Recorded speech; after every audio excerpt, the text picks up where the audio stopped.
Welcome to another episode of the Always Be Testing podcast. I'm your host, Ty DeGrange, and I am pumped to have none other than Jordan Koene with us today. What's up, Jordan? Hey, man. It's great to be here. Super pumped to be on the show, and it's going to be a lot of fun to go through our conversation today. Heck yeah. We talked about a lot of good stuff already. We're diving into more SEO topics. We're diving into more learnings, the theories of testing and learning and experimentation and what comes out of that. I think for most people, they realize you're one of the leading SEO experts in the world. You're kind of looking at the landscape that Google's throwing at us.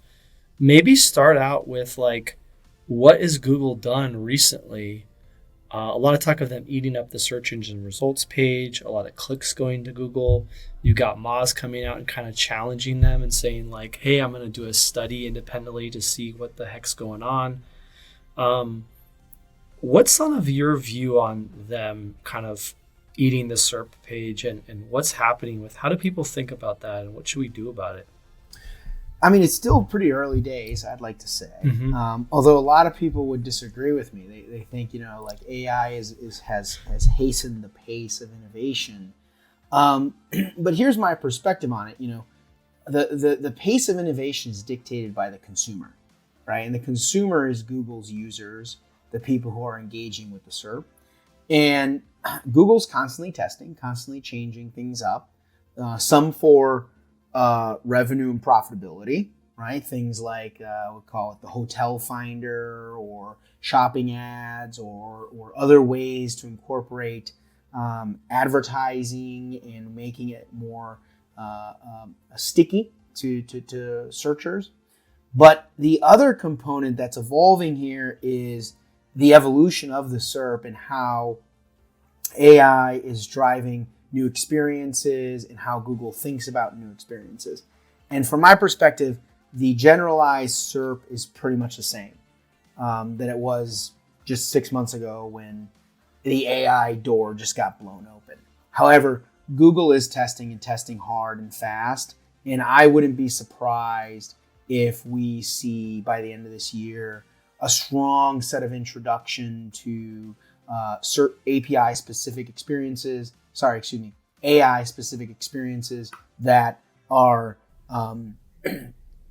hopefully designated as AI, told the consumers that these are AI, but that allow consumers to find and refine their searches in a much more expedient and faster way.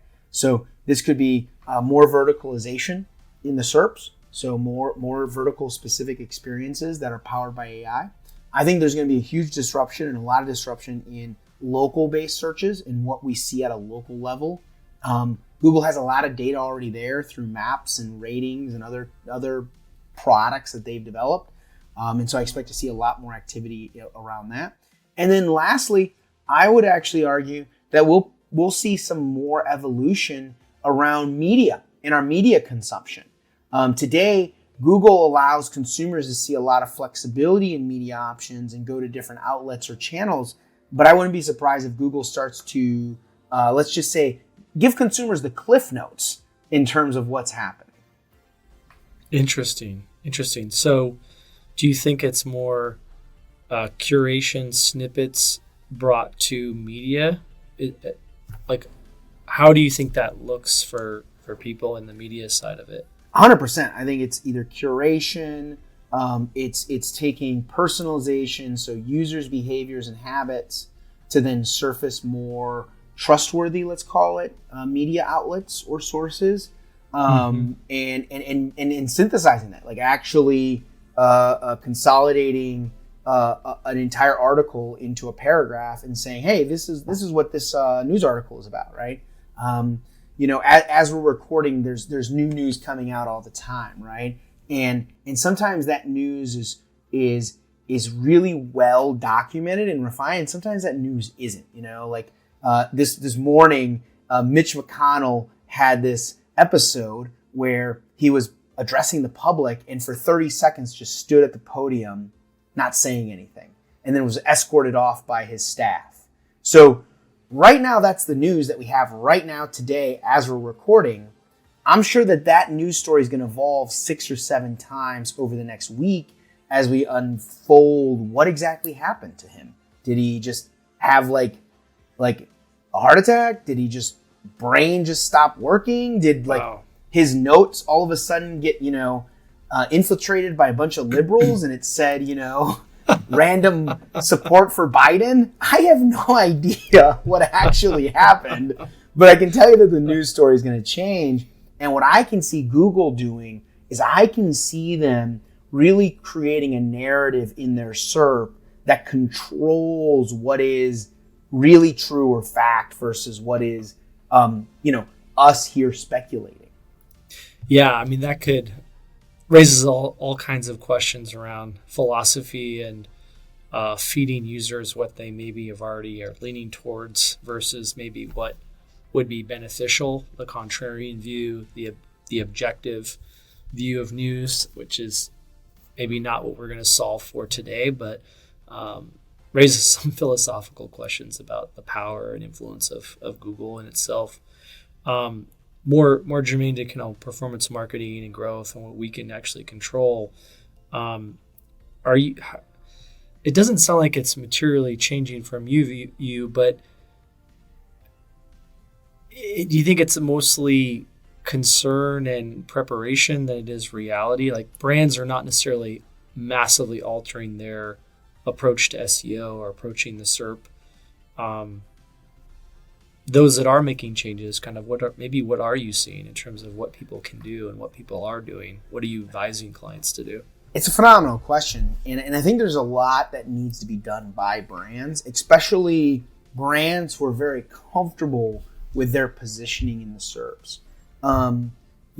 Think of a TripAdvisor and a lot of local and hotel and informational hotel and vacation type content. They've had a foothold on that type of content and that kind of search behavior for the better part of a decade, right? But don't get comfortable, because companies like TripAdvisor are going to have to use their AI technology to better determine and decipher exactly what Google's most interested in, right? If you have a page that's about vacationing in Hawaii, what are the touch points, or what are the cliff notes within that vacationing in Hawaii page that is going to be most useful in a SERP to get consumers to understand or process the information? Is it the summary of the different islands? Is it the vacation packages? Is it the types of events or activities that these different islands have, right? And I chose Hawaii specifically because it's a complex vacation. It's not just like you're going to one city that has just one thing to do, right? If you're going to Orlando, I'm pretty sure you can guess what you're doing there, right? Like, there's not a ton of legwork in terms of figuring out what you're going to do in Orlando. But if you say you're going to go on a vacation in Hawaii, there are a variety of options. There are a variety of international airports you can go to. There's a varying degree of quality, size of city, outdoor activities that you can do based on where you go in Hawaii. And I'm sorry for all the listeners who haven't been to Hawaii yet. I highly encourage you to go visit. It's quite a beautiful place. But I will say this, it creates a unique scenario for the SERP in terms of what do I surface, what's the most important and relevant information for the user on the other end. And that's where TripAdvisor is going to have to get smart. How do I use AI to consolidate, better feature, highlight content so that I can acquire what is going to be a less cluttered SERP?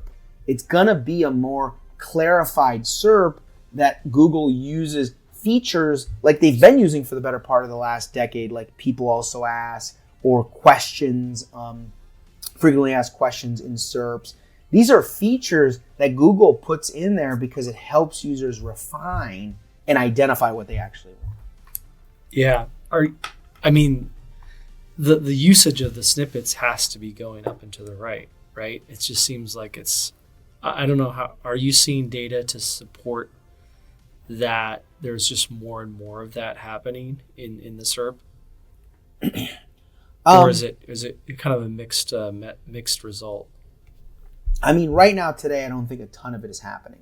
I think that Google is using what they've traditionally called SERP elements, which are powered by, or SERP features, which are powered by AI, right? Things like answer box, things like knowledge graph, things like, the local pack.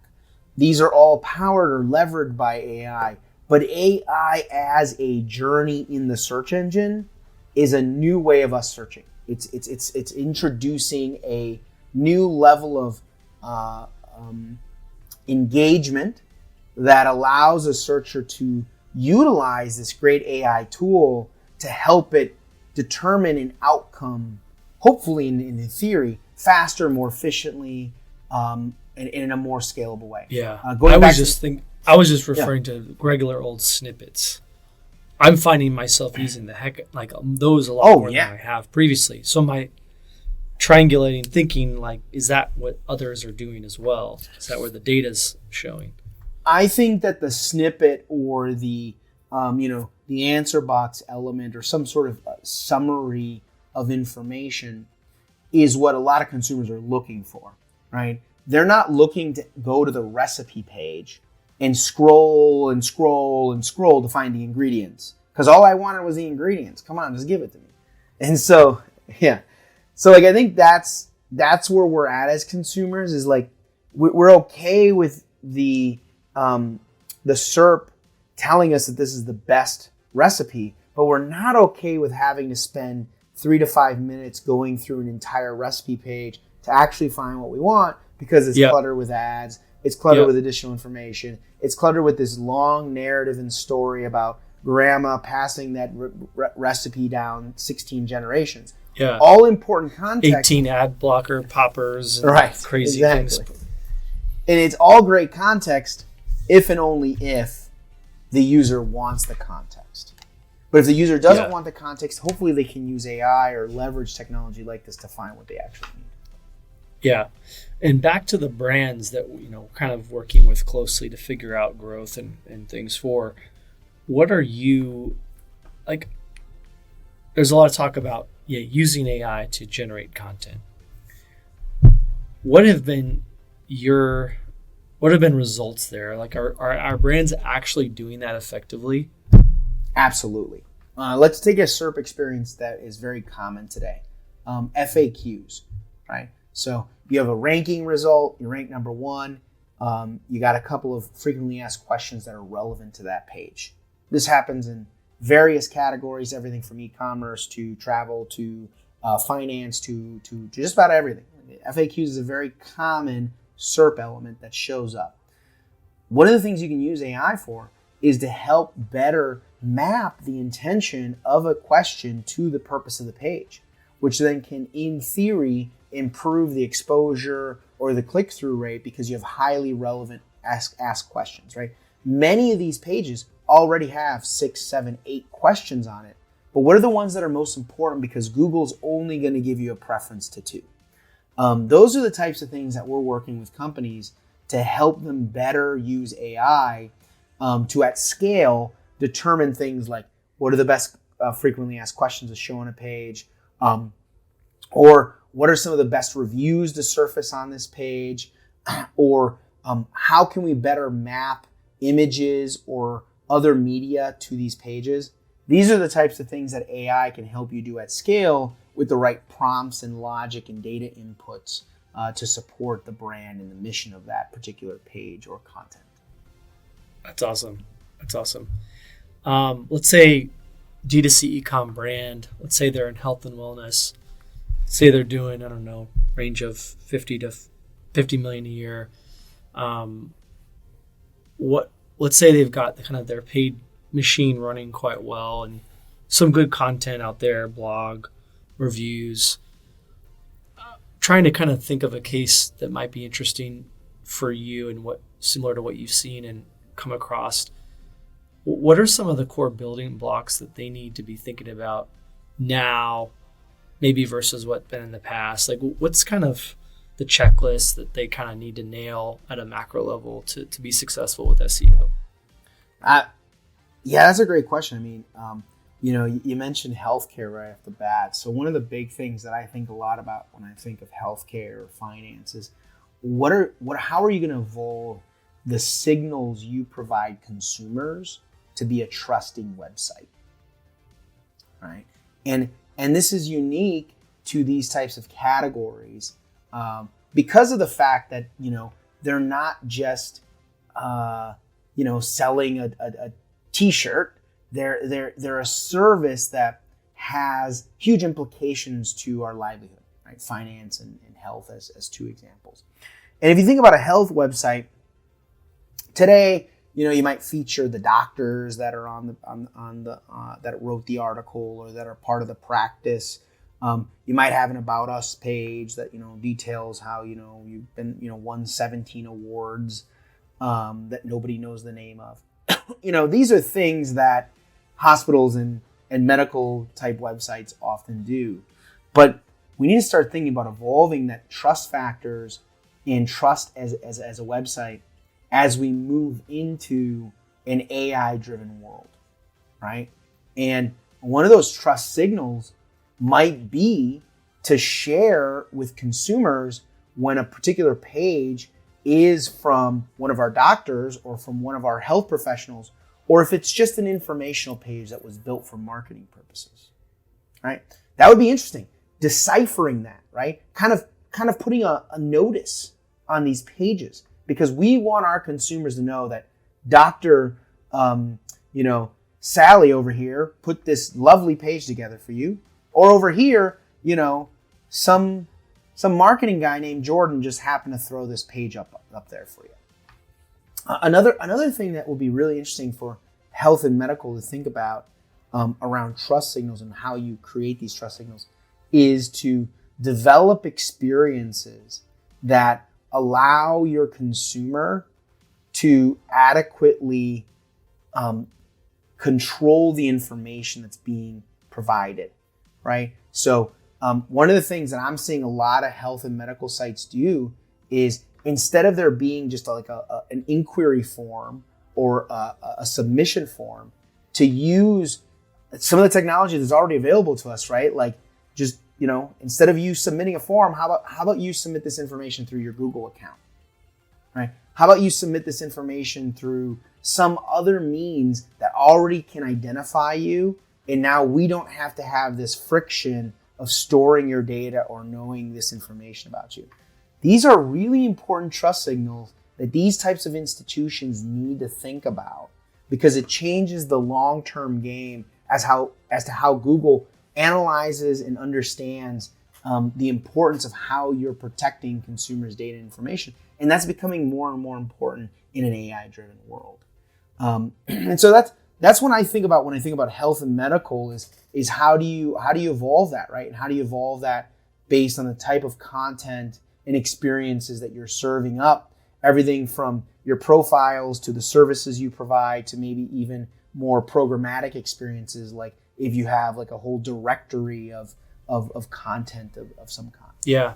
You're addressing the personalization demands and the trend that's become so massive. You're addressing the privacy related concerns and changes that have come in cookie deprecation to GDPR. So your counsel there is really interesting. I think really valuable, because it kind of hits on some of the biggest issues for the health and wellness category. You have to develop that trust with the user and also address all these things that have been thrown at us as marketers and folks working in digital.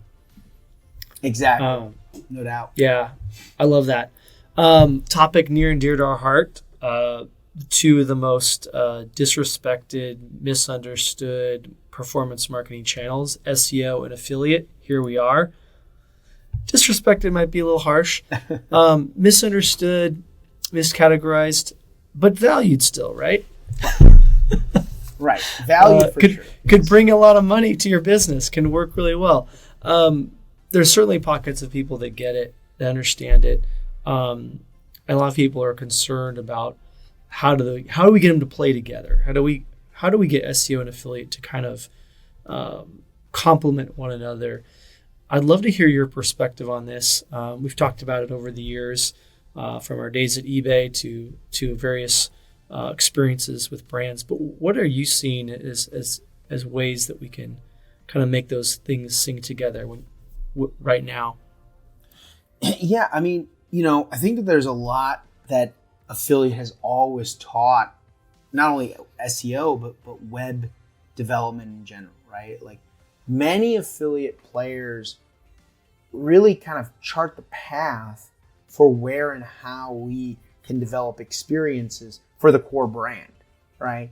And I think that that's an important thing to always be mindful of, is if you don't have a strong pulse of what is happening with affiliate and affiliate partners, you're not going to have a strong pulse on how to develop and define your website's future, right? And at the end of the day, that's what we're always talking about here, is we're talking about digital demand, how you create digital demand through specific channels. So that's one thing to just kind of catalog in the back of your mind, is that this is a group of innovators who typically identify ways to leverage traffic to help brands grow, but that lever is oftentimes what helps the brand itself grow in the future. So one thing to keep in mind. The second thing here is I get a suspicious feeling, because of the ability for affiliates to be nimble and fast, they're going to use AI faster than most brands can, right? Whether it's in content generation, whether it's in development of experiences, whether it's in refining or defining what is shown on a website or web page, they're going to use AI a lot faster than most brands can, which means that you have to be attentive to where and how AI is being used and what could or possibly be an AI experience.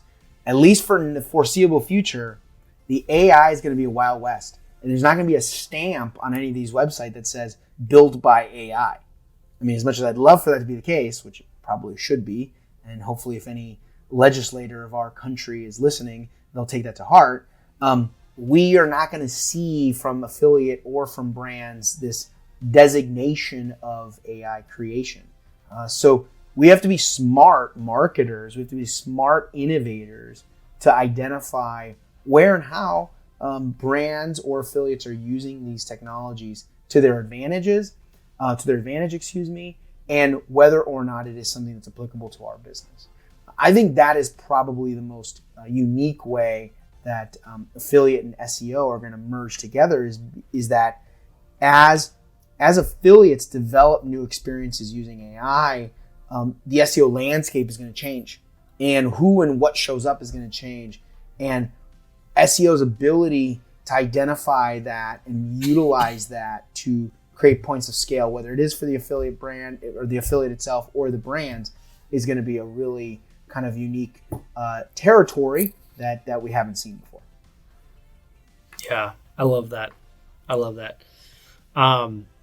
Your team, you do a lot with unlocking growth and helping brands with SEO, with content. You also have done a lot in the placement of great talent, sourcing of great talent, where there's demand and need there, which is high. When you're looking on the talent side and you're thinking about candidates, like, what are you looking for from an SEO perspective? What are some of the things that rise above? What are some of the things that really get you excited as someone who's able to kind of tap your network and source and find folks? What are people looking for in that category as well on the SEO and content side of growth? Well, I mean, specifically from a talent perspective, like what's happening in the market, like who's out there. I still believe that it is an incredibly challenging market for most brands to navigate. And it's not to say that there aren't great recruiting agencies and talent organizations out there that can help with it. But it almost requires a level of expertise to be able to decode, is this a good affiliate marketer? Is this a good content marketer? Is this a good SEO for my team? And the reason is that I like to call it, it's like a Rubik's Cube. You're solving a Rubik's Cube. It's three-dimensional. In that it's not just are you finding if a person has the right skills, but you're actually trying to map those skills to what the company's status is. Like, where are they in their development of this type of a program? And then you're trying to combine that all with the availability that's in the market. Like, who's out there that will fit into these roles. And I still think there's a huge mismatch. I still see a lot of SEOs that are hired into the wrong roles. I still see a lot of content marketers who are ill-equipped to serve the strategic needs of an organization. Ultimately, I think that that's going to change quickly, because what I'm seeing, to answer your question, is a lot of organizations are bringing on advisors, like myself from an SEO standpoint, but they're bringing on advisors to help with that journey of recruiting and finding the right fit, being part of the interview process, and encouraging their HR teams, their internal teams, that this isn't just a decision we can make alone within our four walls. We need an outside party that can help us evaluate and identify the right skills and talent. It's really fascinating, because it's almost like saying, hey, we almost need this like fractional CMO type, fractional head of growth type that's seen a ton of stuff, because you make a mistake on the hiring side. We've all been there. It can be extremely costly. Even on the agency side, it can be extremely costly. We talk to a lot of clients that have been burned, and having that voice of reason internally, even sometime part-time sounds like a great insurance policy. Interesting. No doubt. And I think it gets interesting when you go from organizations who are looking for a chief growth officer, or they're looking for a CMO, or they're looking for a VP of demand gen, or even a director, depending on the size of the organization. These highly leadership-driven, strategic-driven type roles are great. But what I'm finding is that many of those individuals, especially with affiliate and SEO, since we're talking a lot about those two, they often lack the experience in hiring those roles to know how to hire the right channel owner and the person who's, at the end of the day, directly responsible for the channel itself. Yeah, no, that's awesome. I really like that. What do you think people get wrong on the content creation side? What's something they often don't do right? Oh man, that's a tough one, Ty. Content creation is a really challenging topic. And I think that, it's challenging for content marketers, so the people who eat, live, and breathe content on a daily basis.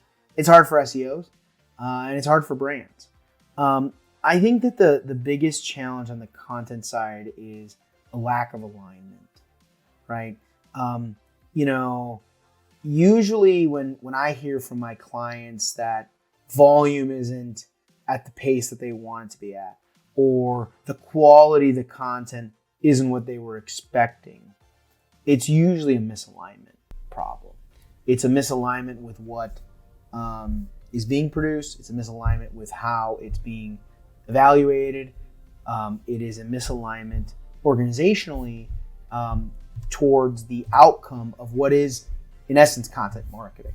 And I think that it's really funny, because what I'm seeing is the CMO, right? That function in these organizations, or the leaders that support that CMO, they are struggling mightily to help shape and define the alignment to get to points of scale. But what I see with small brands is when small brands get on that cadence and they're able to move quickly, they grow really fast. I've seen enterprises who can align themselves to strong programmatic strategies, implement the utility of data, and scale to drive content and pages, and they grow really fast. But when there is no alignment, you can bet that content marketing is the fastest channel to fail. What percentage of companies that are kind of like in the game and really like, over a certain size, I don't know, like a lot of the companies we talk to, what percent do you think are actually tapping into content creation effectively? Effectively is a very small percent. I think it's definitely like that traditional like bell curve, right? It's like, maybe 10% are doing it really, really exceptionally well. 80% are just trying their hearts out. And then there's the bottom 10% that are just a complete catastrophe and can never get anything published and literally get in their own way. And those are those political nightmares that everyone's wondering why 17 people need to review a piece of content before it gets published. And the piece of content that's being reviewed is the policy disclaimer in the footer. So, it's like, what are we doing here? Like 17 people might read it for the next 10 years. Right, exactly. And so, that's the challenge. That's the real challenge is how you move yourself out of that 80%, because that's where most of the businesses are, into a high performer. And the crazy thing is, because most businesses are in the 80%, a lot of companies see success from content marketing because of that reason. You're seeing wins. You're seeing wins happen. But in order for you to be in the top 10%, in order for you to own a category, in order for you to dominate a topic, you got to be in that top 10%. I love it. That's what we're striving for. Mm-hmm. Speaking of striving, some fun topics. We need a underrated red wine recommendation. What's your go-to right now, Jordan? Oh my goodness, man! I did not see that one coming.